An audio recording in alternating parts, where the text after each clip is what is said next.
Ha, o'rtoq. Tuzumsan? Charchmabsanmi? Yaxshi kelding. Chiqyaptimi? Chiqyapti. O'rtoq, mohir chiqqandan keyin bo'lmasa bugun bir iftorligiga mazaq oshga borib, osh yemaymiz-mi? Qanaqa osh? Ro'za boshlangandan bir har kuni oshga boramiz. Me'daga tegib ketdi-ku. Bugun boshqa yoqqa boramiz. Hormanglar bolalar. O'rtoq, tuzumsan? Yaxshi deymi? Rahmat. Jigar, yaxshimisan? Tuzumsan? Kutib qolmadilaringmi? Iftorlikka ham ozgina vaqt qolibdi-yu. Nega kelyapti? Qaysi restorandan joy aytib qo'y.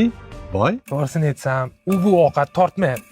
Bir mazza qilib, chapani joyiga borib, osh yemaymiz-mi? Oxir. O'rtoq, ichimsan-da.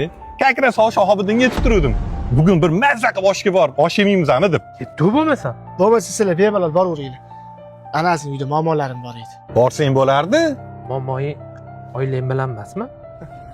Yo. Oilang bilan bo'lmasa, demak gap puldami? Bugun iftorlik manda. Yur ketdi, bir mazza qilib o'tirib kelamiz. Oshna og'ayni garchilikning o'rtasida pul rol o'ynamaydi. Yo, o'rtoq. Pul hech qachon rol o'ynamaydi. Pul rol o'ynatadi.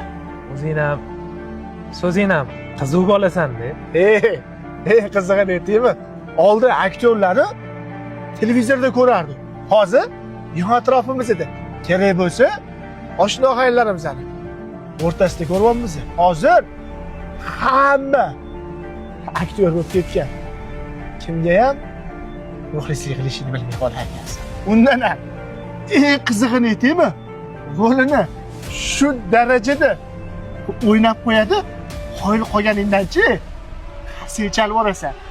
Pul hech qachon rol o'ynamaydi. Pul rol o'ynatadi.